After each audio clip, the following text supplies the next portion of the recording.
Sweden के दारुल हुकूमत Stockholm से आरिफ कसाना की जानिब से सलाम कबूल कीजिए। आज का व्लॉग जो है वो बड़ा मालूमाती है और मुझे उम्मीद है कि आप लोगों को बहुत पसंद आएगा। कबल इसके कि आज का हम व्लॉग शुरू करें, उन अहबाब जिन्होंने अभी तक इस चैनल को सब्सक्राइब नहीं किया उनसे गुजारिश है कि वो इस चैनल को सब्सक्राइब कर लें और बेल आइकन को प्रेस कर लें ताकि आने वाली जो अपडेट्स हैं और व्लॉग्स हैं वो भी आपको उनकी इत्तला मिलती रहे। तो जनाब चलते हैं आज के इस व्लॉग की जानिब। एक वक्त था कि दुनिया में सोवियत यूनियन को समझा जाता था कि उसकी ब्यूरोक्रेसी पूरी दुनिया में सबसे बड़ी है, लेकिन सोवियत यूनियन की ज़ाहिर आबादी भी बहुत ज़्यादा थी और उसका रकबा भी बहुत ज़्यादा था।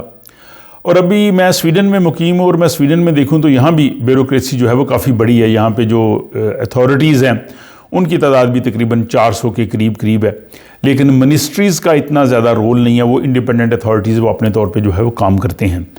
लेकिन जब इस सारी सूरत हाल का जायज़ा लिया तो मेरा जो ख़ित्ता-ए जम्मू व कश्मीर है और उसकी जो आज़ाद जम्मू व कश्मीर की हुकूमत है, जो कि पूरी रियासत की नुमाइंदा हुकूमत है, जिसको बेस कैंप कहा जाता है, उसका जब मैंने जायज़ा लिया तो मैं जो हक़ाइक़ आपके सामने रखूँगा आप भी शायद उससे इत्तफ़ाक़ करेंगे कि दुनिया में आबादी के तनासब से सबसे बड़ी ब्यूरोक्रेसी और हुकूमती मशीनरी जो है वो आज़ाद जम्मू कश्मीर की है, जो कि बजट का तकरीबन 70% से ज़्यादा उनकी तनख्वाहों पर ही सर्फ हो जाता है, जिसका आवाम को कोई फ़ायदा नहीं है। अब इसकी तफसीलात आप देखें और थोड़ा सा फिर माजी में जाके भी मैं बताऊंगा कि माजी में आज़ाद जम्मू कश्मीर की क्या सूरत हाल थी।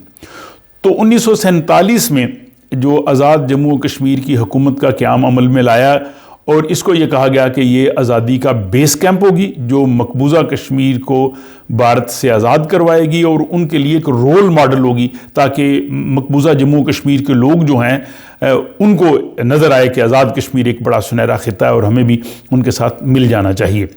ये जो सफ़र है तकरीबन 75 साल का, इस पर तो इंशाल्लाह फिर किसी वक्त बात करेंगे। इस वक्त जो मैं कह रहा था कि आज़ाद जम्मू कश्मीर की जो सूरत हाल है वो ये है कि आज़ाद कश्मीर की आबादी जो है वो 40 लाख के करीब है और इसका जो रकबा है वो 13,297 मुरबा किलोमीटर है। बहुत छोटा सा ये खित्ता है और ये एक पट्टी चलती है ये भिम्बर से लेके ऊपर मुजफ्फराबाद तक। तो एक जानब जो है वो भारतीय मकबूजा जम्मू कश्मीर है और दूसरी तरफ जो है वो पाकिस्तान है। आज़ाद जम्मू व कश्मीर की जो इस वक्त सूरत हाल है उसमें जो हुकूमती ओहदेदार हैं हम वहाँ से शुरू करते हैं। सबसे पहले यहाँ पे सदर रियासत जम्मू कश्मीर हैं, फिर वज़ीर आज़म हैं, फिर वज़ीर आज़म के बाद जो असम्बली मेंबर्स हैं वो 53 मेंबर्स हैं। 53 जो असम्बली मेंबर्स हैं उनमें से जो है वो 34 जो हैं वो वज़ीर हैं, बहुत से जो हैं वो मशीर हैं। इसके अलावा चेयरमैन पब्लिक अकाउंट्स कमेटी है, उसके अलावा कायदे हिज़्ब इख्तिलाफ है, उसके अलावा डिप्टी जो है वो अपोजिशन लीडर है। ये अगर सारे मिला जुला लिए जाएं तो ये 50 से ज़्यादा बनते हैं। ये तकरीबन जितने भी असम्बली मेंबर हैं वो सारे किसी ना किसी जगह पे एडजस्ट हैं। कोई पब्लिक अकाउंट्स कमेटी जो होती है, पार्लियामानी कमेटीज़ होती है, उसमें होते हैं। ये जनाब एक जो वज़ीर है आज़ाद कश्मीर का उस पर 2 करोड़ रुपये आता है। उसके पास सरकारी गाड़ी है, उसके पास सेक्रेटरी है, उसके पास अमला है, उसके पास पुलिस स्क्वाड भी होता है जब वो जनाब जाता है। ये सदर वज़ीर आज़म और असम्बली मेंबर्स के बाद आज़ाद कश्मीर में 10 ज़िले हैं, 10 ज़िली चेयरमैन हैं, उसके अलावा म्यूनिसिपल कॉरपोरेशंस हैं, यूनियन काउंसिल हैं, कमेटीज़ हैं, उनकी जनाब एक फ़ौज ज़फ़र मौज है। अब आते हैं हम ब्यूरोक्रेसी की तरफ जो मुस्तकिल होती है। आज़ाद कश्मीर में एक चीफ सेक्रेटरी है, उसके बाद पुलिस का आईजी है, उसके बाद फाइनेंस सेक्रेटरी है, हेल्थ सेक्रेटरी वगैरह, और ये तो होते हैं जो हुकूमत पाकिस्तान अपने ऑफिसर्स को वहाँ पे भेजती है। उसके अलावा आज़ाद कश्मीर के हर महकमे का अपना एक सेक्रेटरी है। ये सारे जो मिनिस्टर्स हैं जितने ज़ारे उतनी फिर सेक्रेटरीज़ हैं। ये सारे अगर हम कर लें तो आज़ाद कश्मीर में ग्रेड 21 और इससे ऊपर कुछ 22 के भी कुल मिला के तकरीबन कम से कम जो है वो 38 जो ऑफिसर हैं वो ग्रेड 21 एंड अबव हैं। इसके अलावा जो बाकी 20 ग्रेड वाले हैं उनकी तो एक लंबी फहरिस्त है और फिर 19 तो आप शुमार ही नहीं कर सकते। ये मैंने बताया कि जो ऊपर सेक्रेटरीज़ हैं, फिर सेक्रेटरी के साथ डिप्टी सेक्रेटरी हैं, और हर महकमे के में काफ़ी जो है वो लंबी फहरिस्त है। उसके बाद फिर सेक्शन ऑफिसर तक बात आती है। मसलन जो लाइफ स्टॉक का महकमा है, लाइफ स्टॉक का मिनिस्टर है, उसके बाद उसका सेक्रेटरी है, डिप्टी सेक्रेटरी है, डायरेक्टर जनरल है, डायरेक्टर है, उसके बाद जनाब सेक्शन ऑफिसर्स हैं, फिर डिस्ट्रिक्ट लेवल पे उनके दो जो है वो डिस्ट्रिक्ट ऑफिसर्स हैं। महकमा ज़राअत का भी यही हाल है, महकमा तालीम का, जितने भी सारे महकमे हैं, ये तकरीबन 34 वज़ीर हैं, उतने आप ये सेटअप देख लें।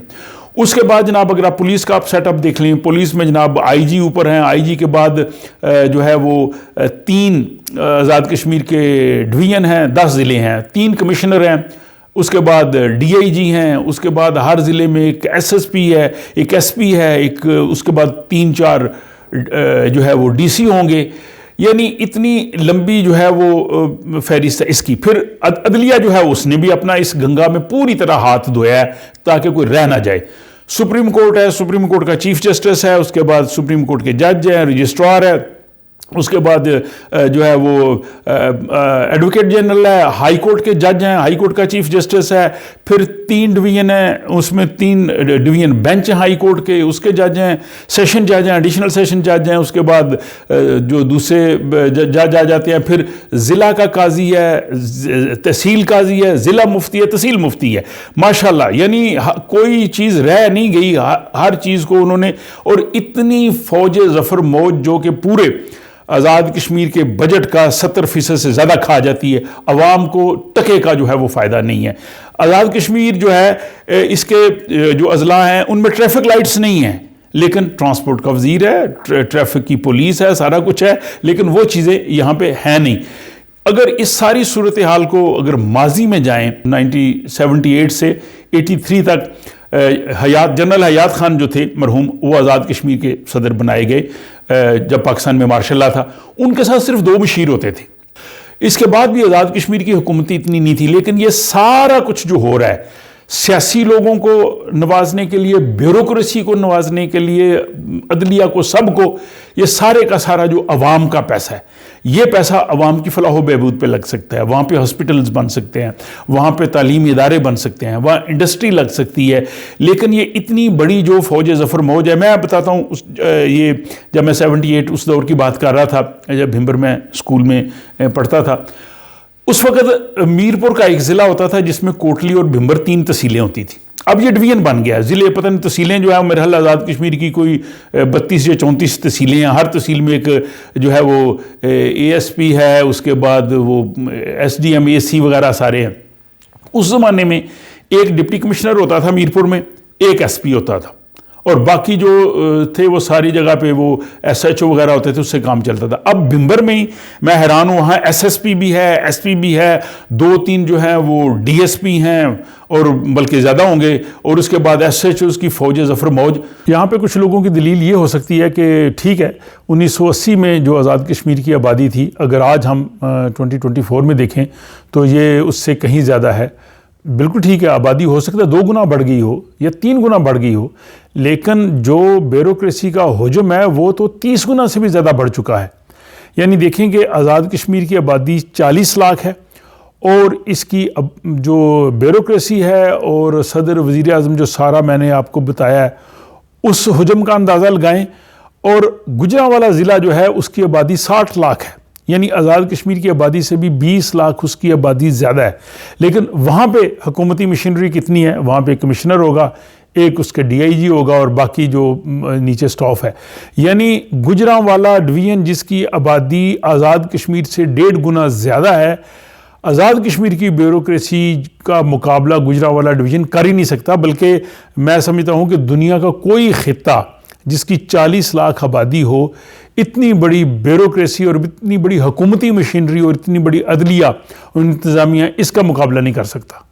खुदा के लिए इस मुल्क पे, इन लोगों पे रहम किया जाए, और इतनी बड़ी जो आपने ब्यूरोक्रेसी बनाई है, दुनिया की मेरे ख्याल जो है वो तारीख में इतनी ब्यूरोक्रेसी नहीं, मेरे ख्याल Guinness book of world record में इसका नाम आना चाहिए। अगर कोई आदमी तमाम स्टैटिस्टिक्स को बना के Guinness book of world record में भेजे तो डेफिनेटली वो कहेंगे कि आज़ाद कश्मीर वो खिता है जिसमें ब्यूरोक्रेसी पूरी दुनिया में सबसे ज़्यादा है, जिसका अवाम को कोई फ़ायदा नहीं पहुंच रहा।